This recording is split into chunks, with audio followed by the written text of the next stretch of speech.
이사야 66장 7절부터 보겠습니다. 7절부터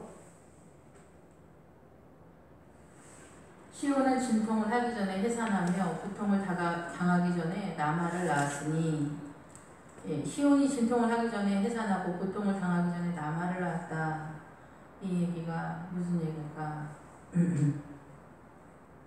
진통하기 전에 해산하는 일은 없고, 고통을 당하기 전에 출산하는 일은 없는데, 이 시온이 진통을 하기 전에 해산을 하고 고통을 당하기 전에 남자 아이를 출산을 했다라는 이런 이야기입니다.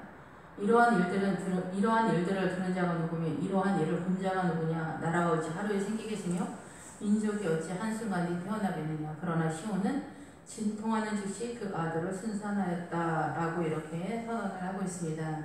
이 이야기를 자세히 보면은 바로 십자가 사건을 이야기하고 있구나라는 것을 알 수가 있습니다. 왜냐하면 시온은 진통하는 즉시 그 아들을 순산했기 때문에 그렇습니다. 그래서 십자가의 고난으로 진통을 하는 순간 주님이 죽음으로 말미암아 이 죽음의 세계 사망으로 들어가면서 부활로 나타났기 때문에 진통을 하는 짓이 해산하게 되고 그 아이가 출산하는 그런 상태가 되는 거예요.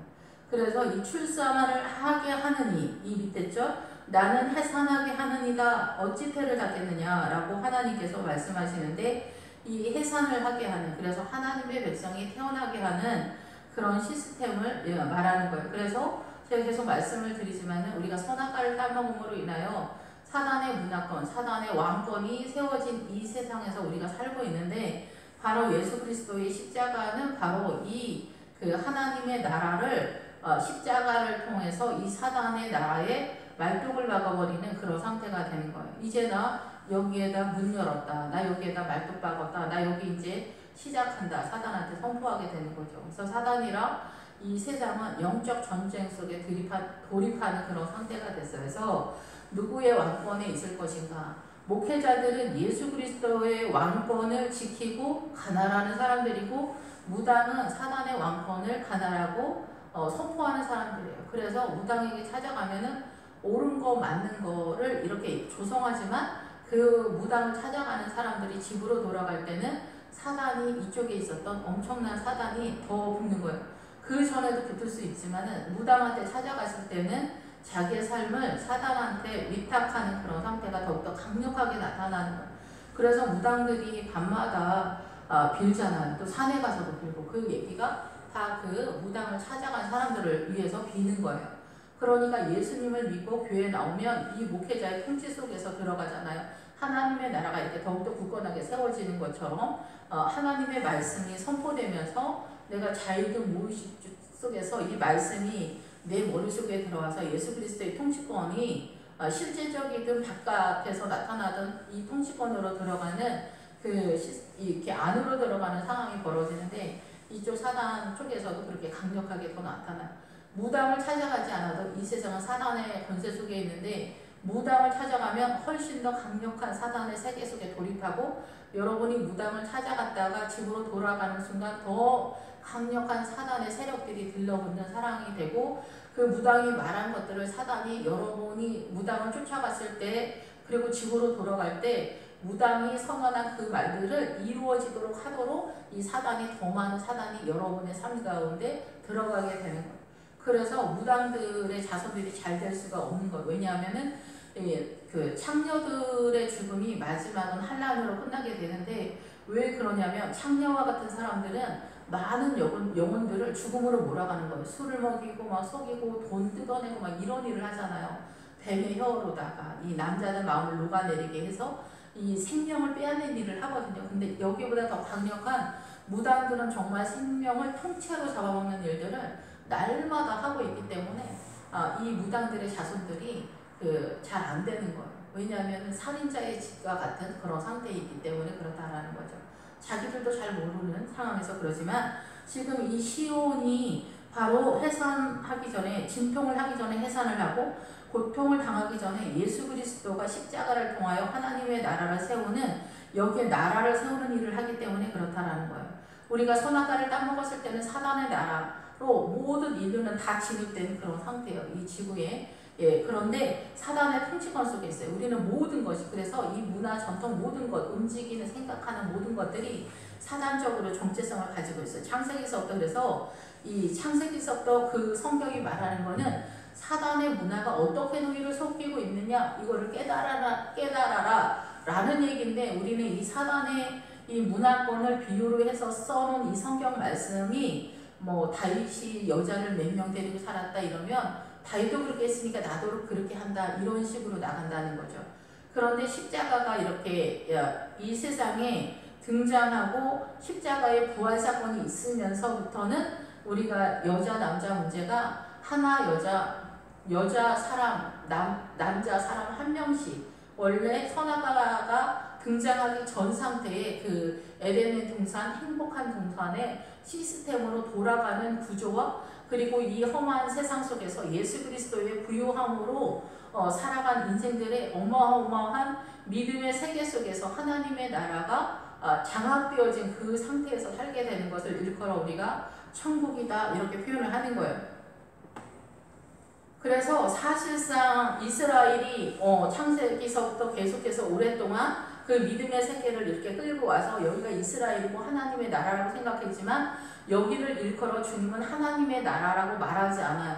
이스라엘을 그냥 이스라엘이라고 해. 그냥 야곱이라고 하는 사람이 하나님을 따라갔을 때 변화되어지고 하나님의 나라의 통치를 받는 것을 일컬어 이스라엘이라고, 오늘날 그것을 일컬어 교회라고 해요. 그런데 실상 여기를 하나님의 나라라고 말하진 않아. 그 하나님의 나라라고 말할 때 그 하나님의 나라는 왕국이라는 뜻이고 통치권, 지배권을 이야기하는 단어예요. 그래서 이 하나님의 통치권인 이 왕국은 바로 예수 그리스도의 십자가가 이 땅에 오게 되면서, 예수님의 십자가가 사망 속에 들어가 그 사망을 이기고 부활하심으로 인하여서 이제 우리가 그 부활의 사건으로, 사망을 이기고 부활의 사건으로 들어가서 하나님의 통치, 예수 그리스도의 통치권과 예수 그리스도의 나라에서 살게 되는 것을, 그것을 일컬어 나라다, 하나님의 왕국이다, 이렇게 표현하는 거예요. 그래서 이러한 것들은 믿음 속에서만 나타나는 거예요. 외형적으로는 지금 다 사단의 문화권 속에서 우리가 지금 살고 있고, 여기서 우리가 띄엄띄엄 뭐 프리메이슨이다, 그리스도의 신부다, 이런저러한 하나님의 나라와 연결되어지는 그런 상황에서 연관 검색어처럼 등장하는 단어들과 그런 것들이 있죠. 그런데 여기서 이제 이 나라가 이러한 일들을 들은 자가 있느냐, 우리는 이 뜻을 잘 모르지만은 이런 일을 본 자가 있느냐, 나라가 어찌 하루에 생기겠으며 민족이 어찌 한순간에 태어나겠느냐. 나라와 민족이 예수님의 십자가를 통해서 나라가 세워진 거예요. 예수님의 십자가로 이 사단의 선악과를 따먹음으로 인해서 사단의 통치권, 사단의 왕국으로 이 세상은 다 되어 있는데, 그래서 우리는 재산이 뭐니, 남존, 여비, 뭐 양반, 쌍문, 이런 게 다 사단의 문화권 속에서 발생되는 거예요. 이게 관계가 틀어지게 되어지는. 그래서 이 사단의 문화는 옳은 것이 있는 것 같지만 그 모든 옳은 것조차도 다 거짓말로 다 작동하는 그런 시스템을 가지고 있어요.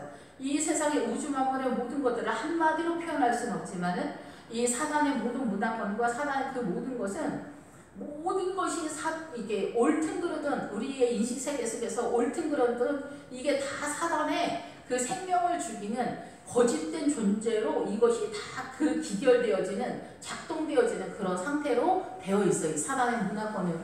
그런데 그래서 쉽게 예를 들자면, 아간이 여리고 성에서 훔쳐온 신할산 외투한 벌과 금과 은도 결국은 다 생명을 잡아먹는, 그렇게 찬란하고 아름다운 이 세상의 트렌드가 다 우리의 영혼을 잡아먹는 것으로 시스템이 그렇게 되고 그렇게 작동을 하게 돼요. 그리고 금도 그렇고, 이 세상 사람들이 저 사람 착하다 하는 것도 다 사단적으로 작동을 하고, 금과 같은 이 정금 같은 것도 다 이렇게 사단적으로 작동을 하는 그런 시스템을 사단은 하고 있다라는 거죠.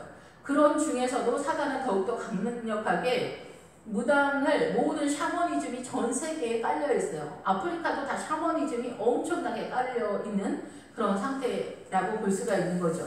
그래서 그 아프리카의 문화의 그런 것들이 미국이나 이런 데 흑인들 문화 속에서 이 교회 내에서 그렇게 다 짬뽕되어 있는 거예요. 우리나라도 불교랑 그 옛날에 우리 토속 종교가 다 짬뽕이 됐다라고 하잖아요. 그러나 가장 중심적인 것 속에서 예수 그리스도의 거룩한 영이 임재하게 됐을 땐 이게 뭐가 잘못했는지 보이게 되어 있어요. 그래서 이게 자기의 믿음 속에서 이 찌꺼기가 빠져나가게 되어 있거든요. 근데 이것을 누가 알 수 있느냐 이 얘기를 하는 것인데, 여기서는 시온은 예루살렘 성을 말하지만 예루살렘 성은 이 믿음의 공동체를 우리 입장에서, 성도의 입장에서 표현하는 거고, 시온 성은 완성되어진 그 하나님의 입장에서 신부들의 믿음이 완성된 상태 속에서의 예루살렘 성을 말하는 거예요. 어떻게 보면은 완전 똑같다고 보기는 어려울 수도 있지만 거의 똑같다라고 볼 수 있는 게 뭐냐면은 요한계시록 21장에 나오는 새 예루살렘 성이 바로 시온성이다라고 볼 수가 있는 거죠. 그 신부들의 믿음이 세워진 그 예루살렘 성, 그것을 시온성이다라고 볼 수가 있는 거예요. 그래서 이 예루살렘 성은 생각보다 어마어마한 뜻을 가지고 있는 거예요. 교회 공동체에 최고의 그리스도의 신부의 믿음을 갖고 있는 사람들만이 들어갈 수 있는 곳이 이 시온성, 바로 새 예루살렘 성이 계시록 21장에 나오는 그 예루살렘, 새 예루살렘 성이라는 거예요. 그래서 나라와 민족이 어떻게 하루 만에 나타날 수 있느냐? 나타나는 것을 너희들이 본 적이 있느냐? 대한민국이 하루아침에 일어날 수 있느냐? 그럴 수 없다는 거죠. 조선왕조 500년, 5000년 세대, 단군 할아버지, 별 얘기가 다 있잖아요. 대한민국이라고 하는 이 한국이라는 것 속에. 그런데 하나님의 나라는 이스라엘, 제가 아까 말했지만 이스라엘은 나라로서 존재해온 것이 아니에요. 우리 지금 설명드리는 것은 약간 조금 헷갈릴 수 있지만, 그래서 이스라엘은 우리 쪽에서 하나님을 바라보는 공동체적으로 나오는 건데, 여기는 나라, 통치권이 완전히 이루어지지 않은 율법으로서 이렇게 컨트롤하는, 울타리로 이렇게 잡아가는 그런 공동체였던 거예요. 그런데 지금은 예수님의 십자가로 인하여서 이 사단의 문화권에 말뚝이 박힌 거예요. 그래서 예수님의 십자가가 이 땅에 말뚝을 박아버리면서 이 속으로 이제 우리가 문을 열고 들어가는 거예요. 그래서 이스라엘의 사명은 뭐였냐면은 이 하나님의 나라 십자가를 통해서 세워지도록 하는 그 울타리적 역할을 했던 것이고, 문의 사명을 했다라고 이렇게 계시록에 선언을 하고 있어요. 그래서 우리가 예수 그리스도의 그 십자가는 그 하나님의 왕국이, 하나님의 통치권이, 예수 그리스도의 통치권이 이 땅에 세워지는 어마어마한, 바다가 뒤집히는 그런 사건만큼 어마어마한 사건이다라는 거죠. 그래서 이제 이 십자가를 통해서 들어가는 이 사건이 그 구원의 확신에 우리가 구원받고 뭐 이런 얘기하는 거 아니라면, 이건 이제 너무나 단순한 예수님의 십자가 사건이 그 단순히 구원받는 얘기만 하는 것이 아니라 이 사단의 문화권에 어마어마한 그 모든 것을 뒤집어 엎는 사건으로 십자가가 나타나기 때문에 이 십자가가 창세기서부터 계시록까지가 십자가다라는 거예요. 단순히 우리가 생각하는 십자가 사건만이 십자가 사건이 아니라 그 십자가 사건은 창세기서부터 계시록까지 선언되어지는 것이 십자가고, 이 모든 것들이 십자가의 믿음을 표현하고 있다는 거예요. 십자가의 믿음을 우리에게 요청하고 있다는 거예요. 십자가. 그래서 여기는 십자가의 나라, 예수 그리스도가 우리를 통치하는 나라, 그것을 하나님의 나라다라고 얘기하는 거예요. 그 나라가 십자가 때문에 하루아침에 세워졌다는 거예요. 그리고 그 믿음 속으로 들어가는 사람이 하루아침에 백성이 세워지는 것 같은 그런 역사가 나타난 그 시온의 나라, 하나님의 나라, 그리고 예수 그리스도에 의한 통치권이 발발한 그런 사건이 바로 십자가다라는 거죠. 이런 얘기를 너희가 들어본 적이 있느냐라고 얘기하는 거예요. 시온은 진통하는 즉시 아들을 순산했다 얘기하는 거예요. 예수 그리스도가 태어나게 됐다. 예수 그리스도에 의해서 이제 새로운 후손들이 나타나는 그런 상태가 되는 거예요.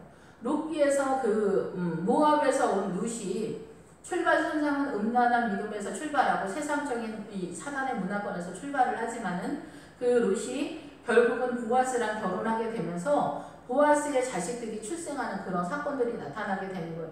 이제는 예수 그리스도와 연합하게 되면서 예수 그리스도가 우리의 신부가 되시지만은 이 세상의 모든 남녀노소 모든 사람들이 그리스도의 신부적 믿음에서 그들의 믿음이 이제 그리스도와 연합이 되면서 자기 자녀를 낳아도, 육의 자녀를 낳아도 이들에게 믿음을 상속시키는 것이 누구 때문에 믿음을 상속시키냐? 바로 예수 그리스도와 연합하게 되었을 때 비로소 우리의 자녀들에게 믿음을 상속시킬 수 있는 거예요.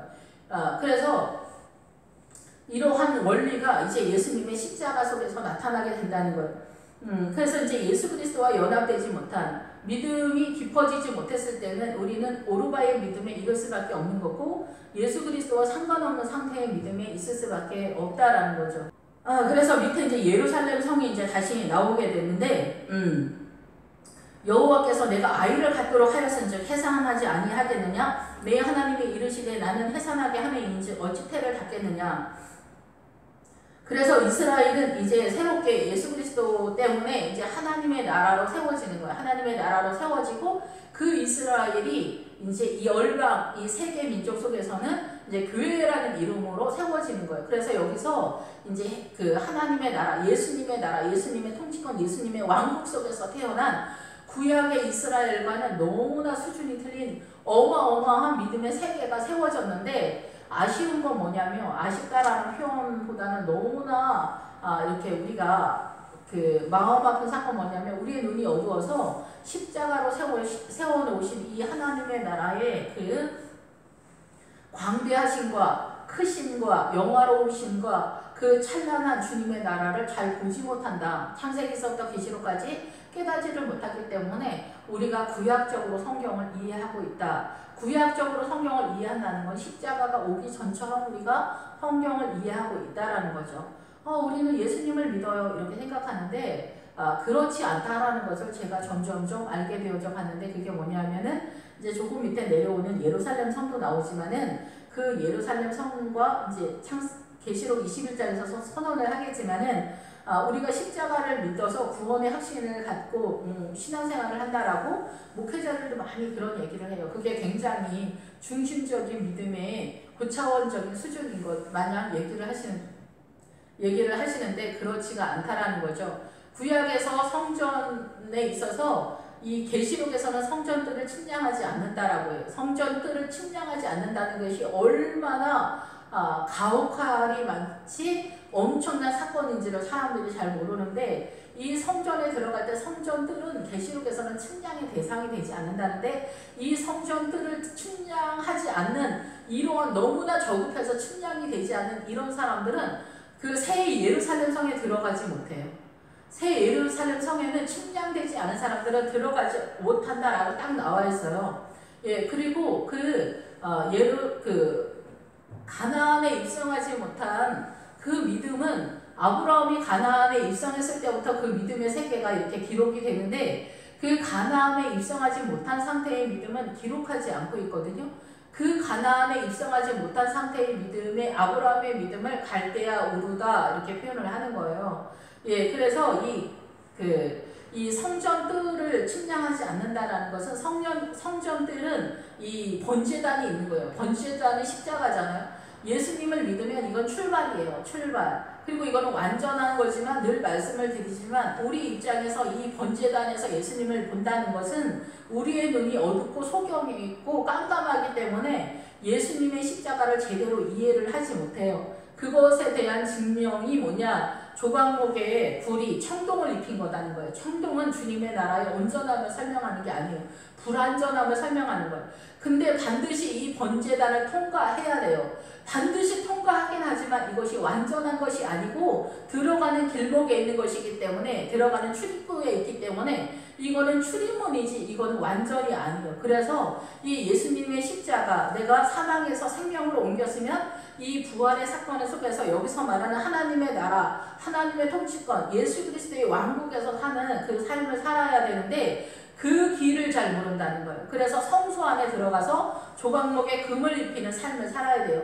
이것이 유지되기 위한 시스템, 일상의 삶 속의 시스템이 뭐냐? 말씀과 향단, 기도와 금촛대가 있잖아요. 그래서 이 금촛대가 있는데 이 금촛대가 성령님의 조명의 빛이고 또 예수 그리스도가 우리의 빛이다 하시고 등불이다 이렇게 표현을 하고 있는데 그래서 성령님과 예수님의 빛의 조명이 있어야 되는 거예요. 이것이 다 어우러지는 이 시스템이 날마다 내 삶 가운데 나타나는 현상이 되어야 돼요. 말씀과 기도와 성령님과 그 앞에 있는 법계가 예수님의 십자가 때문에 그 휘장이 이렇게 막혀 있었잖아요. 원래 성소 안은 두 칸으로 되어 있는데 그 휘장으로 되었던 것이 열린 상태인 거예요. 그래서 이 법궤가 보이는 그런 상태예요. 그래서 구약에서는 이 법궤가 1년에 한 번 대제사장이 들어가서 한 번 그 법궤 앞에 서는데 그 법궤 앞에 네가 들어오는 날에는 너희에게 내가 축복하리라 이렇게 말씀하시거든요. 그래서 그 법궤가 이 성경 말씀이란 말이에요. 창세기서부터 계시록. 그래서 예수님의 십자가가 나타난 그 예수님이 죽으실 때 그 휘장이 열렸다라는 것은 하나가 됐다는 건 이제는 말씀과 기도와 성령님과 이 성경을 깨닫게 하는, 이거는 곡식으로 표현이 돼요. 성경 하나하나는. 이 떡상하고는 조금 틀리가 돼요. 떡상은 예배라고 볼 수가 있겠죠. 떡은 우리가 이거를 해가지고 반죽을 해서 이제 떡을 만들어서 올리는 거기 때문에 떡상은 어떻게 보면은 예배라고 볼 수 있지만 예배와 기도와 성령님과 그 안에 법궤는 이 말씀 하나하나 곡식을 까는, 기도원이 포도주 틀에서 이 밀을 깠다. 고난을 통해서 말씀이 깨달아졌다. 그런 뜻인데 그런 형태를 이룬다라는 거예요. 그것이 내 삶 가운데 깨달아지는 상태를 발견하게 된다라는 거예요.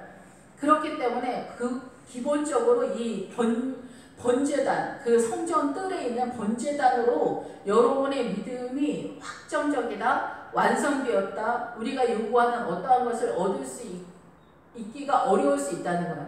그래서 예수님의 오른편 강도가 구원을 받아서 나도 구원받을 수 있을까 이렇게 하지만 구원은 최종적인 목적이 아니에요. 최종적으로 우리가 가야 할 장소가 아니라 출입문 쪽에 있다라는 거죠. 예, 그래서 그 성전들에서 이제 우리가 이제 그 측량이 되지 않는데 그 측량되지 않는 것이 얼마나 이 새 예루살렘 성전에 들어갈 수 없는 상황인가는 계시록 21장에 선언이 되는데 이 밑에 예루살렘이 등장하게 돼요. 예루살렘을 사랑하는 자들이요 다 그 성읍과 함께 기뻐하라. 다 그 성읍과 함께 즐거워라. 그 성을 위하여 슬퍼하는 자들이 그 성의 기쁨으로 말미암아 그 성과 함께 기뻐하라. 너희가 젖을 빠는 것 같이 그 위로하는 품에서 만족하겠고 젖을 넉넉히 빠는 것 같이 그 영광의 풍성함으로 말미암아 즐거워하라. 이렇게 표현을 하고 있어요. 그리고 그 밑에도 말씀을 계속 하고 있는데 이 예루살렘 성을 사랑하고 기뻐하고 즐거워하고 그 예루살렘과 함께 슬퍼하라는 거예요. 예루살렘은 누누이 말씀을 드리지만 최고의 그리스도의 신부의 믿음에 이른 사람들이 이 예루살렘 성의 사람들이라는 거예요. 여부스 성이 예루살렘 성으로 변화가 된 거거든요. 여부스 성이 뭐냐? 가나안의 7 족속 중에 하나가 있는데 걔가 여부스 족속이에요. 근데 그 여부스 족속이 말하는 게 뭐냐면은 여부스 족속은 말씀을 깨달아서 공격해 들어가야 돼요. 그래서 이렇게 이 말씀을 깨달아서 공격해 들어가는 것을 여부스 족속을 공격해 들어가는 것이다 라는 거거든요. 그래서 이 예루살렘 성은 뭐냐? 여부스 족속을 공격해서 승리하게 됐을 때 나타나는 도시의 믿음의 사람들, 성도들을 예루살렘 사람들이다 라고 보는 거예요. 그래서 이 예루살렘 성은 사사기 때는 예루살렘 성이라고 표현하지 않았고 여부스 속이다. 그리고 이방인의 땅이다 이렇게 표현을 했어요. 그때까지만 하더라도 공여 상태 믿음의 사람들이 예루살렘의 믿음의 사람들이 되지 않았기 때문에 일컬어 말하지 않은 것이다 라고 볼 수가 있겠죠. 그래서 이 예루살렘 성은 그 평화의 터는 예수 그리스도의 십자가의 화목의 터전이잖아. 예루살렘 성의 이름이. 그리고 솔로몬의 이름, 슬라미의 이름이 다 이 평화라는 이름이에요. 우리가 이 샬롬도 마찬가지예요. 샬롬, 우리가 뭐 이스라엘 전쟁이 많아서 샬롬이 아니라 이 사단의 문화권 속에서 예수 그리스도와 하나님과 우리 사이의 평화가 세워지지 않은 상태다. 제 문제가 아직 해결되지 않은 상태다라는 것에 대한 이야기예요. 그래서 이 샬롬을 꿈꾸는 거예요. 이 샬롬은 예루살렘. 바로 우리의 믿음에 그 그리스도의 신부의 믿음에 이르게 되면은 이게 예루살렘의 믿음이에요. 계시록과 연결되었을 때. 그래서 크리스찬들은 누구나 이 샬롬의 믿음을 소망하는 예루살렘 성에 거하는 사람이 되어야 된다는 거죠. 그래서 이 예루살렘을 꿈꾸는, 그래서 지금 이스라엘의 그 예루살렘이 말하는 것이 이 전 세계 열방의 메시지로 등장하고 있다라는 거예요. 그래서 그 예루살렘, 이스라엘의 예루살렘이라고 말하긴 그러지만 이스라엘을 위해서도 기도해 줄 필요가 있지만 모든 세계 열방의 모든 성도는 이 예루살렘을 꿈꿔야 되는 새 예루살렘을. 그래서 우리의 형제인 이스라엘을 위하여 축복 기도를 해야 되겠죠. 그런데 정말 중요한 거는 이 우리 하나님의 나라, 예수님의 나라에서 예루살렘 성에 들어갈 수밖에 없는 신부의 믿음을 갖고 있는 그 믿음을 소망해야 된다라는 거죠. 그래서 우리가 그 요한계시록 21장에 가보면은 뭐가 나오냐면은 새하늘과 새 땅이 나와요. 65장에 새하늘과 새 땅이 나왔잖아요. 근데 이 땅에서 이루어야 할 믿음의 세계로만 제가 설명을 했는데, 이 새하늘과 새 땅은 그 예수 그리스도의 그 재림 이후의 완성 단계 속에서의 새하늘과 새 땅으로 요한계시록 21장에서 선언을 하고 있어요. 예, 그래서 그 기용이가 또 우리가 예수님이 오기 전에 이루어야 할 새하늘과 새 땅은 십자가가 사실은 새하늘과 새 땅이에요. 하나님의 나라가 세워졌기 때문에, 예수님의 왕권과 통치가 이루어졌기 때문에 그것이 이제 본격적으로 예수님을 면대하는 것이 우리의 생각하는 그 21장, 요한계시록 21장이겠지만 새하늘과 새 땅의 의미는 십자가 사건이다라는 거죠. 그런데 이 새하늘과 새 땅에서 거룩한 성 새 예루살렘이 2절에 보면 하나님께로부터 하늘에서 내려오는데 준비를 어떻게 하냐면 신부가 남편을 위해서 단장한 것 같더라, 이렇게 표현을 하고 있어요. 신부가 이 새 예루살렘 성을 준비를 했는데 하늘에서 아버지에게서부터 내려온다, 이렇게 표현을 하는 거예요. 이 얘기가 뭐냐? 아버지 하나님에 의해서 이 그리스도의 신부의 믿음들이 세워져 간다는 얘기죠. 그래서 이것을 전체적으로 새 예루살렘 성이다, 이렇게 표현하는 거예요. 그래서 어린 양의 성전이 이 새 예루살렘 성전인데, 이 새 예루살렘 성의 믿음이 바로 그리스도의 신부의 믿음들로 이루어진 성전이다, 그런 얘기를 하는 거예요. 그래서 날파를 7 대접의 마지막 7 재앙을 담은 천사 중에 한 명이 이 요한 사도에게 내가 그리스도 신부 곧 어린 양의 아내를 너에게 보여주겠다고 하면서 보여준 게 이 거룩한 성 예루살렘 성인 거예요. 그래서 이 예루살렘 성이 신부의 믿음이다라는 거예요. 예루살렘 성이 우리가 생각하는 짜자잔 굉장히 멋있는 정말 멋있는 성이 하늘에서 내려와서 우리 거기서 이제 들어가서 산다, 막 그런 게 아니라 이 땅에서 그리스도의 믿음을 세운 사람들이 들어가는 성이에요. 예, 그래서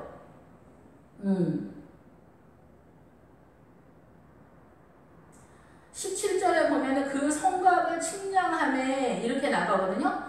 여기서 성곽을 측량한다고 나오잖아요. 근데 다른 데에서 성전들을, 요한계시록에 나오는데 성전들을 측량하지 않는다는 거예요. 그러면 이 성전의 성곽을 측량한 사람들에 해당되어지는 그 성소 안에 있었던 사람들, 그리스도의 믿음을 갖고 있는 그 사람들이 바로 여기 24절 만국의 그 빛 가운데로 다니고 예수 그리스도와 같이 다니고 땅의 왕들이 뭐냐? 이 측량의 대상이 된 사람들이 땅의 왕들이겠죠. 땅의 왕들이 자기 영광을 가지고 그리로 들어간다는 거예요.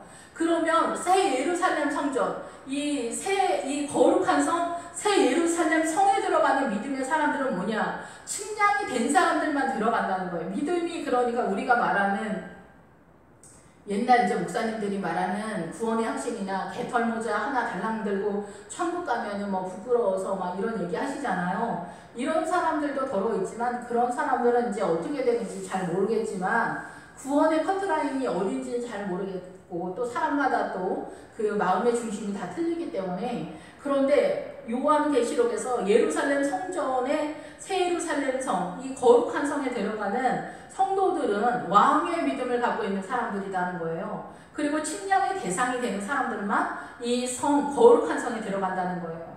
그러면 우리가 이 땅에서도 욕심을 가지고 할증하잖아. 그래서 이 천국에 들어가는 사람은 침노하는 자가 들어간다라고 주님 말씀하시는 것처럼 이 예수 믿는 사람들이 보다 더 적극적으로 하나님의 나라에 대한 하이킹과 달려가는 일에 있어서 믿음을 적극적으로 움직일 필요가 있다는 거죠. 그런데 이 말씀을 깨닫지 못해서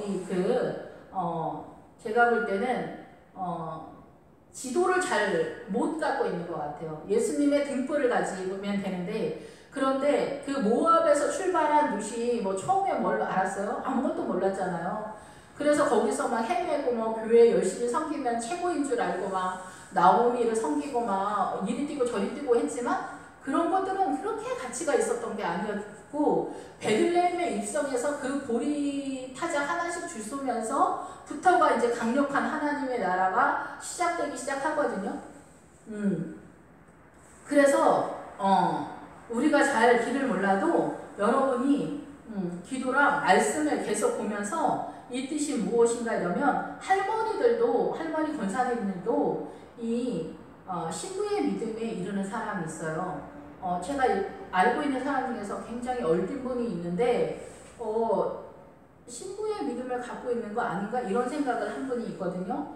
근데 그분이 뭐 이렇게 좀 어리숙해가지고 좀 모자르지 싶어 막 이렇게 생각이 드는 사람이었어요.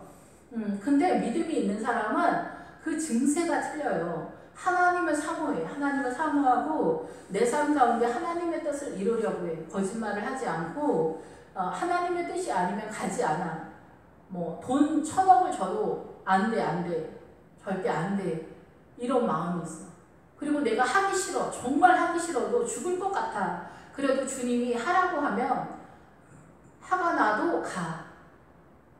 그렇게 그래서 이 어린 양의 신부들은 그 어린 양이 어디로 인도하든지 따라가는 사람들이 어린 양의 신부라고 하거든요. 그러니까 우리가 조금 성경에 조금 부족하고 그래도 여러분을 이끄시는 성령님의 인도하심은 여러분이 기도하면서 따라가면은 분명히 이렇게 그리스도의 신부의 믿음에 이르게 될 거고 우리가 나중에 이 새 예루살렘 성에 들어가는 그 영광이 있을 거라고 생각이 들어요. 그래서 그 만국의 그 빛 가운데로 다니고 땅의 왕들이 자기 영광을 가지고 그리로 들어가는 역사가 나타날 거다는 거죠. 저와 여러분이. 아멘이시죠? 아멘. 예, 그래서 이 영광으로 들어가는 이 영화로움 속에 저와 여러분이 성도님들이 들어갈 수 있기를 바랍니다. 예, 그래서 이 예루살렘 때문에 우리가 살고 지고 슬퍼하고 기뻐하고 사랑하는 그 모든 것들이 이 예루살렘을 중심으로 해서 나타나야 된다는 거죠. 이렇게 되기 위해서는 내 머릿속에 이 생각이 항상 예수님 생각이 되어지는 나를 발견해야 돼요. 그래서 여러분들의 최종 목적은 뭐냐? 그 거룩한 성, 새 예루살렘 성이 그리스도의 신부의 믿음에 보석 같은 믿음으로 세워진다는 것을 꼭 명심하시고 나는 새 예루살렘 성에 들어가는 그리스도의 신부의 믿음, 그 신부의 믿음을 가져야 된다고 해서 가져지는 건 아닌데 내가 주님을 사랑하게 되면 그쪽으로 방향이 틀어지고 가게 돼요. 방금 전에 설명을 드린 것처럼 예수님을 사랑하면 그쪽으로 가게 돼요. 예, 그래서 이 앞에도 보면은 주님이 그 마음이 가난하고 심령이 통해하며 내 말을 듣고 떠는 자 그 사람은 내가 돌본다라는데 주님이 돌본다는 게 아니라 보고 지켜보고 유심히 관찰한다는 거예요. 그래서 주님은 우리가 믿음으로 행동을 하나 안 하나를 지켜보고 있다는 거예요. 그래서 이제 돌봐주시는데 우리가 어떻게 행동하나를 유심히 면밀히 자세히 지켜보고 계시다. 그런 뜻이라는 거. 그래서 새 예루살렘은 이스라엘의 새 예루살렘 성이 상징하는 그 믿음의 내용을 붙들고 그것이 우리의 목적이 되어야 되고 우리의 기쁨이 되고 소망이 되고 에덴의 동산이 되고 궁극적으로 주님이 돼야 돼요. 그래서 주님을 사랑하게 되면은 이 예루살렘 성이 어린 양의 성전이 되는 거예요. 그래서 어린 양의 성전은 뭐냐? 예수 그리스도를 사랑하는 사람들이 보석 같은 믿음을 토해내는 것을 우리가 이 고난 중에 토해내는 것이 어떻게 보면 예루살렘 성전이다. 이렇게 볼 수가 있는 거죠. 그런데 여기는 너희가 젖을 빠는 것 같이 그 위로하는 품에 만족하겠고 우리가 주님 앞에 들어가면 주님이 우리를 위로하시고 주님 품에서 주님의 날개 그늘 아래 우리가 숨게 되잖아요. 이 세상에 우리가 누군가를 의지하거나 세월이 가면 갈수록 이 세상은 누구도 위로가 되거나 누구나 의지가 될 수 있지 않아요. 사람을 자랑하지 말라 주님 말씀하시는 것처럼. 그래서 너희가 젖을 빠는 것 같이 그 위로하고 젖을 넉넉히 빨아. 그래서 사도 바울의 표현으로는 신령한 젖을 사모하라 이렇게 얘기하는 거예요. 그 신령한 젖이 성령님의 은혜 가운데 있지만 그 성령님은 무슨 일을 하느냐?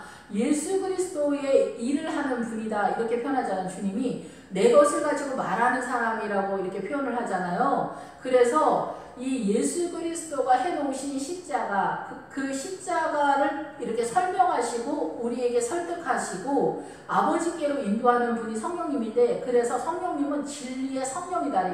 진리는 예수님이잖아요. 그래서 진리의 성령님, 그래서 성령님과 예수님이 함께 있는데 성령님이 우리를 예수님을 알게 하는 거예요. 그래서 예수님을 알게 되는 그것을 우리가 젖이다라고 하고 신령한 젖이다라고 해요. 우리가 보통은 은사를 사모하면서 사실 저도 뭐 은사를 사모하죠. 그런데 은사보다 더 강력하고 변하지 않는 확실한 기둥 같은 게 뭐냐면 말씀을 깨달은 거예요. 말씀을 깨달으면 그 안에 들어가서 주님의 통제를 딱 받는 거예요. 우리가 사단의 통제를 받으면 사단의 짓을 하는데 예수님의 말씀을 깨달으면 예수님의 통제 속에서, 예수님의 왕권 속에서 예수님의 통치를 받기 때문에 우리가 사단적 증세가 안 나타나는 거예요. 물론 그것이 띄엄띄엄이지만 얼마만큼의 완성도를 가지고 있느냐, 사람마다 그 믿음의 세계가 그 차이는 있겠지만은, 그래서 이 신령한 젖을 우리가 예수 그리스도에게서 먹기 위해서는 기도와 말씀이 우리의 삶에 중추적인 역할을 해야 돼요. 이것이 우리의 센터에 항상 있어야 돼요. 그렇지 않으면 이 조각목에 금을 입힐 수가 없어. 성소 안에 들어가면 기본 시스템, 이 구조가 바로 말씀과 기도와 성령님, 이 세 구도, 이거는 바로 나와 완전히 하나로 일치가 되고 이런 상태에서 내 삶이 이루어져야 돼. 내 삶의 영역 속에 그렇게 이루어져야 돼. 그렇지 않으면 신부의 믿음은 어른도 없고 그 믿음의 진도를 뺄 수가 없어요. 그 룻이 모압에서 출발해서 하루하루 날마다 한 걸음 하다 보니까 10년이 지나 모압을 빠져나가게 되고 10년 더 지나 어찌 하다 보니 어찌 주님의 뜻 가운데 가다 보니 베들레헴에 입성하게 되고 거기에 폭풍이 치고 비바람이 치고 찬소리가 내리는 그곳에서 이제 보리 하나씩 얻는데 그 기본 어근이 그렇다는 거예요. 그래서 거기서부터 하나님의 나라의 그 어미하시고 강대하신 그 누구도 알 수 없는 그 세계를 보기 시작하는 거예요. 그래서 폭풍이 지나고 사나꾸고 찬소리가 내리는 그곳에서도 그 주님에 대한 사랑이 끊을 수가 없는 거예요. 그래서 거기서부터는 어떻게 되냐? 예수님의 사랑이 이 내 육체와 나의 영혼 가운데 박혀버리는 거예요. 이건 도저히 뺄 수 없는 사랑, 누구도 끊을 수 없는 사랑. 사방에 우겨쌈을 당해도 이 주님과 우리 사이에 이 사랑을 끊을 수 없는 그 사랑이 새겨지는, 도장 찍는, 인을 박아버리는 것 같은 그 상황이 바로 베들레헴에 입성해서 이 말씀을 하나둘에 깨닫는 그것은 나의 심장 속에 박히기 때문에 그렇다는 거예요. 그래서 이 진리의 영 되신 성령님과 동행을 해야 되는데, 저도 뭐 말은 이렇게 하지만 사실은 그렇게 쉽진 않아요. 기도를 쉬지 않는 게 쉽지 않은 것 같아요. 저는 이제 말씀은 이제 뭐 억지로라도 예배를 때문에 목회자니까 최고의 복받은 자리에 살고 있으니까 뭐 할 수밖에 없는데, 기도는 또 인위적으로 내가 쎄로 해야 돼. 옛날에는 안기만 하면 눈물이 펑펑 나고 날마다 그렇게 기도를 했는데, 나이가 드니까 왜 이렇게 우리의 마음도 나태해지는 건지, 아니 저만 그런 거겠죠. 저만 이렇게 덜 떨어져서 그러겠지만 어쨌든 안 되면 되게 해야 돼요. 그래서 저도 요즘 막 펑펑 울면서 기도하는, 옛날에는 안기만 하면, 근데 요즘은 제가 마음이 강팍해졌나 봐요. 그래서 강팍해지면 눈물이 잘 안 나거든요. 여러분들도 막 울면서 그냥 주님 제 마음을 인도해 주세요라고 기도하시기 바랍니다. 그래서 예수님의 이 신령한 젖을 먹게 되면은 그 영광의 풍성함으로 말미암아 즐거워하게 되는 거예요. 그래서 주님이 저 청년 때 내가 너를 영화롭게 할 거다 이렇게 말씀하시고, 제 인생의 가장 비참한 날들에 약속하신 건 뭐냐면 내가 반드시 너에게 축복할 거고 내가 너에게 아브라함의 복을 주겠다 이렇게 약속하셨어요. 그런데 나는 제가 애가 없거든요. 근데 그래서 그런지 저는 그때 어떻게 생각을 했냐면, 자식을 주겠지. 이렇게 하고 끝까지 그것만 붙들고 있었어요. 인간적으로. 그런데 아브라함의 복은 그 복이 아니었던 거예요. 아브라함의 복은 사단의 통치권에서 빠져나와서 주님을 사랑하고 그리고 주님의 사랑으로 이웃을 사랑하는 자리까지 나아가는 게 아브라함의 복인 거예요. 브엘세바에 이르는 복이 아브라함의 믿음이에요. 브엘세바에 이르는 사람들이 몇 명 안 되거든요. 아브라함이랑 사라랑 이삭이랑 야곱이랑 엘리야. 그리고 바벨론에 포로로 끌려갔다 돌아온 사람들 중에 몇몇. 이 사람들이 브엘세바에 거한 사람들이에요. 7개의 우물이 있는. 그래서 이게 우리식으로 하자면 성령 충만이겠죠. 자기의 삶 가운데 성령님이 7개의 우물을 가지고 있는 것처럼 엄청난 하나님의 기름을 부어주시고 생명수를 공급하는 그런 상황을 일컬어 브엘세바다라고 이렇게 표현을 하는 것 같아요. 근데 저는 그 자리로 가려고 지금 가고 있는 중인데, 우리가 인간적으로 이제 해석을 그렇게 한다 이거예요. 사단의 통치권에 있으면 주님이 내가 너에게 아브라함의 복을 주겠다 그러면 이삭을 주시겠구나 이렇게 해석하는 게 그게 사단의 통치권의 정체성이라고. 그런데 이제 제가 믿음이 조금 더 좋아지니까 브엘세바를 말하는 거구나. 궁극적으로 이거를 이제 알게 된 거예요. 그래서 이 세상 때문에 내 마음의 기쁨이 아니라 하나님의 영광 때문에 기쁘고 하나님의 영광 때문에 모든 것이 되는 거를 알게 되는 거죠. 알게 돼. 그래서 그것을 일컬어 그 영광의 풍성함으로 말미암아 즐거워하고 기뻐하고 행복하고 사랑하는 그런 자리로 우리가 나아가게 되는 것. 그러한 존재들을 일컬어 그리스도의 신부라 하고 그러한 사람들을 일컬어 그 새 예루살렘 성의 믿음이다라는 거예요. 그래서 이거는 인위적으로 만들 수 있거나 이리 뛰고 저리 뛰고 뭐 휴거가 되어야 되겠다 그렇게 해서 되는 것이 아니에요. 그리고 어떤 환난이 와도 그리스도의 신부들은 도망가지 않아요. 왜냐하면 담대함이 이미 장악됐기 때문에 그런 거죠. 그리고 비바람이 치고 폭풍이 치는 그곳에서 이 이삭을 죽는 하나님의 나라를 깨닫고 자기 몸에 인을 박아버리는 그런 삶을 살아가는 사람들이 무슨 두려움이 있겠어요. 최종적인 거에서. 그리스도의 신부들은 그래서 이 길을 가는 거기 때문에 두려워하지 마시고 주님께서 내 삶 가운데 무엇을 요구하는지 여러분이 주님의 뜻을 따라가다 보면은 이 줄기가 예수님에게까지 가게 되어 있어요. 그러니까 두려워하시지 않으셔도 돼요. 내가 주님을 사랑한다. 난 정말 주님 사랑해. 그러면 그 사랑이 예수님의 생명수가 사람들에게로 다 흘러갈 수 있도록 그것이 주님이 우리에게 원하는 최종적인 종착역이라고 생각이 들어요.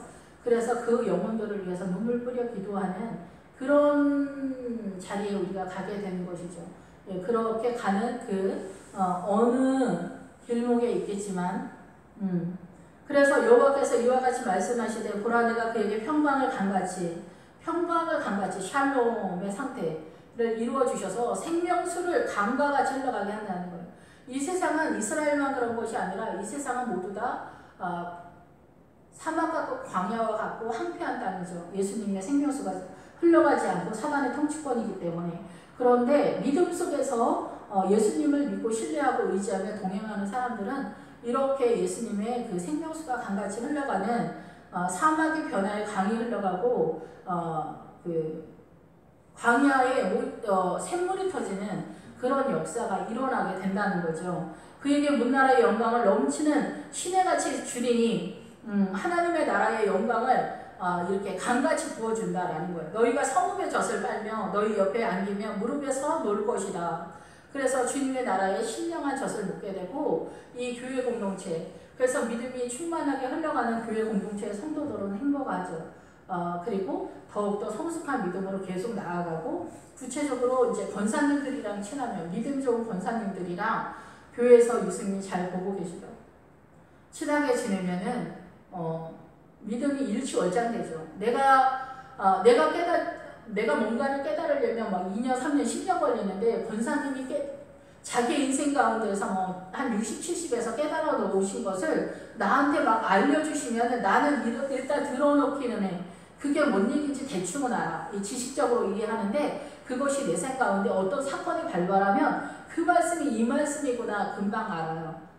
근데 내가 그것을 깨달으려면 시간이 많이 걸리고 믿음이 조금 늦대. 천천히 가. 그런데 그 먼저 그거를 다 경험하신 분의 이거를 들으면 좋죠. 저도 그렇고. 저도 말씀을 뭐 이렇게 보지만은 어떤 건 굉장히 오래 걸리는 게 있고, 지금은 이제 저도 이제 금방 보면 금방 아는 것들도 있지만은 몇 날 며칠을 계속 그거를 묵상해야 아는 것도 있고, 몇 년 지나서 옛날에는 뭐 하나 알고 뭐 몇 년에 한두 개씩 알고 또 말씀하고 예배 드릴 때는 은혜롭지만 말씀이 이렇게 강력하진 않았고 띄엄띄엄이었는데, 요즘은 보다 더 성경이 이제 많이 기초가 닦여서 조금씩 더 알게 되지만 다 이렇게 가는 거예요. 그러니까 믿음 좋은 사람들한테 붙어서 커피라도 한 잔 사면서, 그러면은 이제 쏟아져 나오죠. 커피 한 잔 사면 카페에서 그 권사님의 그 인생사가 막 쏟아져 나오면서 내가 그때 미치는 줄 알았잖아. 근데 하나님이 나한테 이렇게 말씀하시더라고. 난 남편 때문에 죽겠구나, 이혼하겠다 이렇게 했는데 주님이 네 남편 아니면 넌 천국에 못 온다 막 이렇게 말씀하시는 거야. 정말 이해 안 되지 않아? 주님 이해 안 되지 않아? 그런데 항복이 되더라고. 막 이런 얘기를 하는 거예요. 우리는 막 그 세상 사람이랑 얘기하면 이혼해 정말 너 자기 이혼 안 하면 바보다 막 이런 얘기를 해주는데, 권사님은 거꾸로 얘기를 한단 말이에요. 난 진짜 그때 이혼하려고 하는데 하나님 너 네 남편이랑 이혼하면 너 천국 못 온다 막 이렇게 얘기하시더라고. 막 이런 얘기를 하는 거예요. 그래서 이 성경의 진리들을 막 얘기하는 거예요. 권사님 정말 그래요. 나 진짜 요즘 우리 신랑 때문에 못 살겠어요. 막 그런 얘기 하는데, 또 오늘 며칠 곁을 쓰는 이 힘이 그 권사님이랑 얘기를 하면서 힘이 나는 거죠. 그리고 이제 나도 믿음이 점점점 생기면은 주님이 막 설거지 할 때도 깨닫게 하시고, 화가 났을 때도 깨닫게 하시고, 남편이랑 대판 싸우고 앉아있는데 싸워도 괜찮다 주님이 이렇게 말씀하실 때도 있어요. 그러니까 싸워도 괜찮고 이렇게 해도 괜찮고, 그런데 죄는 짓지 않되 조금 싸울 수도 있어. 근데 너무 또 그렇게 하지 마세요. 그리고 주님 사랑, 이제 주님 너무 사랑해 막 이런 걸로 나오는 그 자리로 올 수 있으면 행복하죠. 그래서 이 광야 같고 사막 같은 우리의 인생 속에 이렇게 하나님의 은혜가 강같이 흘러가는 이 놀라운 역사가 신령한 젖 속에 흘러간다는 거예요. 그래서 주님과 살고 지는 우리의 영원한 로망이 되시는 주님이 되는 거예요. 우리의 연인이 되신 주님, 우리의 소망이 되시고 우리의 사랑이 되시고 우리의 부족한 것을 다 채워주시는 하나님의 왕국, 하나님의 나라, 하나님의 통치권이 이루어지는 그곳에서 우리가 나아가는 거예요. 어머니가 자식을 위로함 같이 내가 너희를 위로할 것인지 너희가 예루살렘에서 위로를 받으리라. 어머니는 늘 말씀을 드리지만 교회 공동체는 말해요. 그런데 여기에서는 이제 말 그대로 어머니가 자식을 위로함 같이, 교회가 성도를 위로함 같이 예루살렘이 위로를 받을 것이다. 그래서 우리가 이 땅에서 살 때는 이 예루살렘 모든 성도들, 그리스도의 신부의 믿음을 갖고 있는 이러한 그 믿음의, 그 그리스도의 신부의 믿음을 갖고 있다기보다는 그리스도의 신부의 믿음을 가지려고 가는 그 노중에 있겠죠. 거의 대부분. 이 노중에 있는 성도들이 예루살렘에서 위로를 받게 되는 거예요. 즉 어떻게 보면은 예루살렘은 교회 공동체라고도 볼 수가 있죠. 그래서 이 교회 공동체가 나오미가 룻을 위로하고, 나오미가 처음에는 길을 행설수설 제대로 못 알려주고, 야 신랑이 어디냐, 뭔 예루살렘이냐, 니네 길 가라고 막 이렇게 얘기하지만 그 나오미는 항상 하나님의 나라의 정보가 무성한 곳이에요. 그래서 결국은 나오미가, 교회 공동체가 이렇게 룻의 그 믿음의 방향을 제시해 줄 수 있는 그 구조를 띠고 있다는 거예요, 교회가. 그래서 위로를 교회에서 받고, 또 형제 자매의 사도신경에 나오는 교통함 속에서도 나타나고, 주님이 직접 말씀하실 때도 있고, 그리고 주님이 너 성질 좀 죽여라 이렇게 하실 때도 있어요.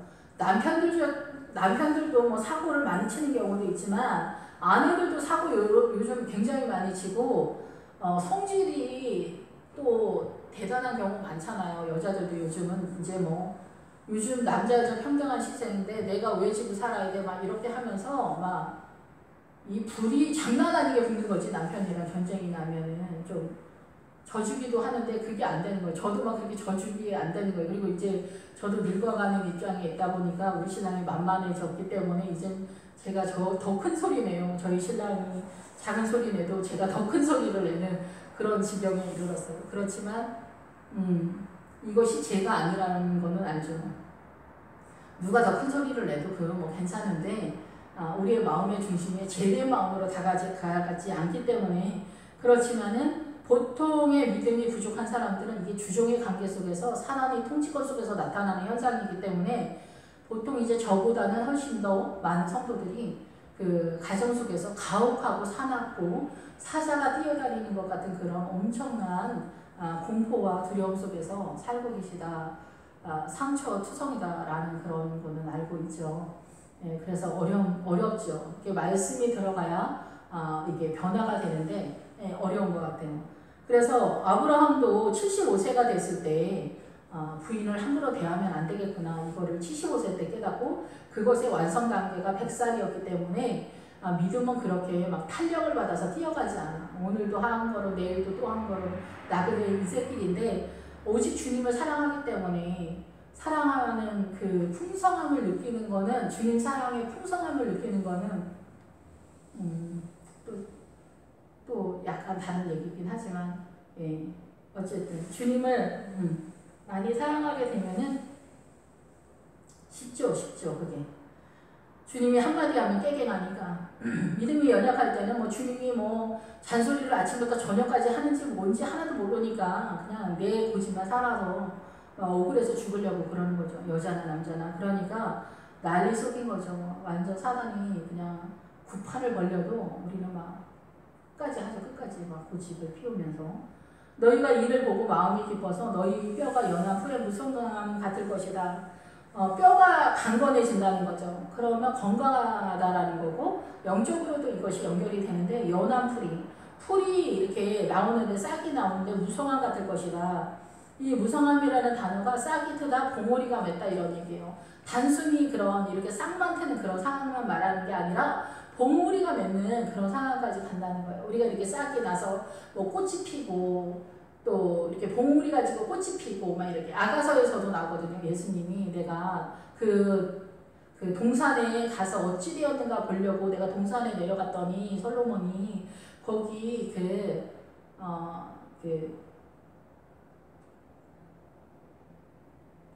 석류꽃이 피었고 포도꽃이 피었고 거기서 이제 그 호도 동산에 내려갔다는 거예요. 깜짝 놀랐다는 거예요. 주님이 깜짝 놀랐다는 거. 왜 그래요? 거기서 호도가 있는 거. 호도는 성령 충만한 믿음의 사람들이 있는 거고 이 석류는 포도보다 무화과보다 더 고급한 믿음의 사랑의 단계. 술람이 여자가 주님 사랑하는 그 단계가 솔로 그 석류라고 볼 수가 있겠죠. 보통 성도들은 무화과잖아요. 무화과가 안으로 꽃이 피잖아요. 이 안으로 꽃이 피는 건 안으로 그 예수님의 사랑에 꽃이 피는 것을 상징하고 있거든요. 그래서 이스라엘이 무화과를 얘기하잖아요. 그런데 그 예수님에 대한 사랑이 이렇게 우리 안에서 석류처럼 하나하나 정말 주님에 대한 그 만 가지의 사연들이 있는 거야. 그 석류 하나하나 알갱이 하나하나 그런 것처럼 내가 그때는 이랬고 그때는 죽을 것 같다고 이때는 이랬고 저 때는 우리 아들이 어떻게 해서 내가 그때 주님 앞에 기도를 했더니 막 그 석류 하나처럼 이 석류 속에 주님에 대한 내 사랑이 이렇게 가득한 거예요. 엄청난 주님에 대한 사랑이 빨갛게 그 안에 겉에는 막 이렇게 식은 털털한 것 같은 그런 색깔로 표현이 되어 있잖아요. 석류의 그 겉은. 그런데 우리가 속에 석류가 있기 때문에 소망하면서 그 석류를 먹잖아요. 예, 그리고 호두가 있다는 거예요. 이거 깜짝 놀랐다는 거. 호두동산을 만났다는 거예요. 솔로몬이. 호두동산은 너무나 어마어마한 믿음의 사람들이기 때문에 솔로몬이 깜짝 놀랐다는 거. 어떻게 이 호두동산에 내가 이룰 수가 있냐. 그리스도의 신부들이 이렇게 어마어마한 믿음을 갖고 있었네. 나를 이렇게 사랑하는구나. 이거를 알게 됐다는 거죠. 그래서 우리가 정말 주님을 너무 사랑해서 미쳐버릴 것 같은 그런 상태, 내 정신이 아닌 것 같은 그런 상태에 사람이 되면은 얼마나 좋겠어요. 그리고 그 주님에 대한 그 사랑의 열망이 우리 주변에 내 삶 가운데 영역 속에 있는 내가 알고 있는 이 사람들에게 생명수가 흘러가도록 전해주는. 그래서 이 앞에 그 말씀을 드렸었는데 이 그 65장 25절에 보면은 이리와 어린 양이 함께 먹을 것이며 사자가 소처럼 짚을 먹을 것이며 뱀은 흙을 양식으로 삼을 것이라 할 때 뱀이 흙을 양식으로 삼을 것이라 그 뜻을 말씀을 드렸는데 창세기 3장에서는 뱀이 그 흙을 먹을 것이다, 삼킬 것이다 이렇게 얘기했어요. 그래서 창세기 3장에서는 흙을 끈 사람이잖아요. 그래서 창세기 3장에서는 뱀이 사람을 삼켜버려서 사람을 공격해서 사단의 공격으로 나타난다 이렇게 얘기하는 건데 여기에서는 뱀은 흙을 양식으로 삼을 것이다. 이 뜻은 뭐냐면 뱀은 흙이 양식이라는 거예요. 흙이 양식이다, 빵이다 이런 뜻이거든요. 그래서 이 뜻은 뭐냐면은 뱀, 이 앞에 맥락으로 볼 때 이 이리와 사자와 뱀은 사람 속에서 역사하는 사단적인 존재의 형상을 얘기하잖아요. 그래서 여기서도 뱀처럼 움직이는 어떠한 사람, 그리고 전체적인 뱀의 통치를 받고 있는 사람들이 이 사람 속에 있는 모기, 사람 속에 있는 이 빵 때문에 어떻게 돼요? 양식을 먹었다, 살아난다는 거예요. 그래서 뱀의 통치권 속에 있었던, 사단의 통치권 속에 있었던 큰 사람들이 이 사람 속에 있는 예수 그리스도 때문에 살아나게 된다는 거예요. 사람 속에 빵이 있다는 거예요. 빵은 뭐예요? 예수님이 받아 먹으라, 이것은 내 몸이니 이러시잖아요. 그래서 이 사람들 속에 예수님이 있는 거예요. 크리스찬들 때문에 이제 뱀의 세력 속에 있는 사람들이 살아나게 된다는 거예요. 이 앞에 있는 것도 같은 맥락이잖아요. 이리와 어린 양, 이리 같은 사람이, 이리 같았던 남편이 이제 어린 양 같은 힘의 논리에서, 뭐 부인이 어린 양 같진 않지만 이 힘의 논리에서 이제 여자들이 약세다 얘기해요. 근데 믿음을 갖고 있는 이 딸이면은 어린 양이 되잖아요. 그래서 여기가 하나님의 나라로 연합되는 그런 형태가 되는 거고, 사자 같았던 신랑이 이제 소처럼 짚을 먹어서 공격적이지 않고, 사자 같았던 아빠가 이리 뛰고 저리 뛰고 그러면 아이들이 얼마나 공포 속에 있겠어요. 그런데 예수님을 믿게 되면 짚을 먹는 거야. 소처럼. 그러면 소가 무서워요? 무섭지 않잖아요. 예, 소 무서워하는 사람도 좀 있겠지만은 소는 무섭다고 느끼지 않는 동물이거든요. 예, 그래서 예수님의 나라가 그렇게 변하는 거야. 그래서 뱀이 흙을 양식으로 먹는 그런 사태가 벌어진다는 거예요. 구체적으로, 전체적인 면에서. 예, 그래서 이렇게 싹트고 봉우리가 나는, 그래서 그리스도의 신부는 그리스도의 신부가 되기까지 최종적으로 가고, 거기에서 이제 정말 하나님의 나라를 펼치는 그 사명까지도 가지만은 거의 대부분은 이 가는 그런 상황에서 이제 목적하는 건데, 이렇게 싹이 트고 봉우리가 메고 꽃이 피는, 그리고 열매를 맺는 것까지. 그래서 주님이 나의 동산에 내려가서 봉우리가 피었나 싹이 났나 꽃이 피었나 살피러 갔더니 거기 깜짝 놀랐다. 그 호두동산이 있고 석류가 꽃이 피고 막 이런 상황이 되는 거예요. 주님을 사랑하는 성도들이 다 일어나는 걸 보면서 주님이 깜짝 놀랐다라고 이렇게 표현을 하고 있거든요. 오늘날도 마찬가지죠. 우리도 주님을 사랑하는 롯이 모압에서 10년 동안 이리 뛰고 저리 뛰고 헤매면서 가슴을 쓸어내리면서 주님을 따라가는 그 길이 험악했던 것처럼, 그러나 주님이 네가 시어미를 섬기고 모르는 땅 민족에게로 이렇게 와서 고생하고 그런 거 내가 다 알고 있다고 보아스가 얘기하잖아요. 우리가 부족하고 연약한 중에 교회 섬기면서 목회자 섬기고 이 하나님의 나라를 섬기는 거 주님이 다 알고 있다라고 이렇게 말씀하고 있으니까, 너 절망하지 마시고, 선한 일 할 때 절망하지 마시고, 선한 일을 오래 이렇게 하다 보면은 믿음은 별로 이렇게 잘 성장하지 않는 것 같은데, 내 믿음은 이렇게 맨날 이렇게 찌질할 것 같은데, 왜 이렇게 추락하고 왜 이렇게 바보 같고 이런 것 같은데, 왠지 주님이 나를 축복해 주시는 것 같지도 않고, 주님은 멀리 계시는 것 같고 아련한 것 같고 막 이렇게 될 때, 여러분 슬퍼하지 마시고 절망하지 말고 다시금 힘을 낼 수 있기를 간절히 바랍니다. 그렇게 되면 주님이 이렇게 싹이 나고 봉우리가 맺고 싹이 나고 봉우리가 맺고 꽃이 피고 열매가 맺는데 기본적인 조촐한 것들은 우리가 1년이 걸리잖아요. 예, 우리나라 절기로 볼 때. 그런데 하나님의 나라는 제가 볼 때는 인생 전체 속에서 말씀하시는 것 같아요. 그래서 우리가 좀 낭만도 되는데 우리가 그만큼 믿음의 탄력을 내지 못하기 때문에 그런 거죠. 예, 사단의 나라에서 여호와의 손은 그 종들에게 나타나겠고, 그래서 주님께서 주님께 속한 자녀들을 이렇게 항상 지켜주시고 나타나시고 그의 진노는 그의 원수들에게 더하리라 라고 이렇게 말씀하고 있습니다.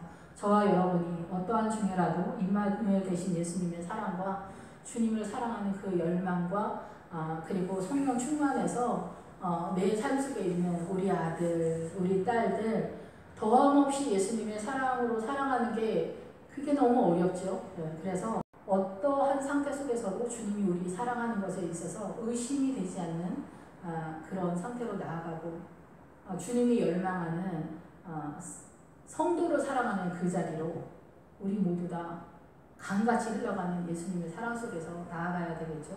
그리고 이루어지고 있는 주님, 그리고 최종적으로 무성함 속에 있기를 원합니다. 기도하겠습니다.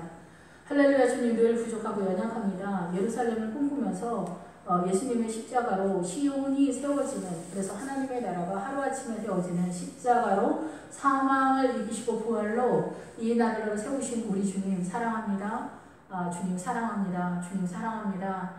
주님, 주님을 저희가 사랑하는 것처럼 주님도 저희를 너무나 사랑하시죠. 그런데 이 사랑의 최종적인 것은 생명을 살리고 모두에게 이 생명이 따뜻함으로, 기다림으로, 인내함으로, 기도해 줌으로 나아갈 수 있도록 주님 인도해 주시길 원합니다. 주님의 사랑의 열망이 우리 10년 가운데 아버지의 뜻이 이루어지는 2019년으로 주님 축복해 주시옵소서. 예수님의 이름으로 기도했습니다. 아멘.